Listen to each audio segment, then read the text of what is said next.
கர்த்தருடைய நாமத்திற்கு மகிமை உண்டாவதாக.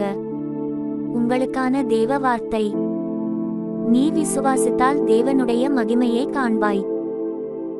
ஜெபம்.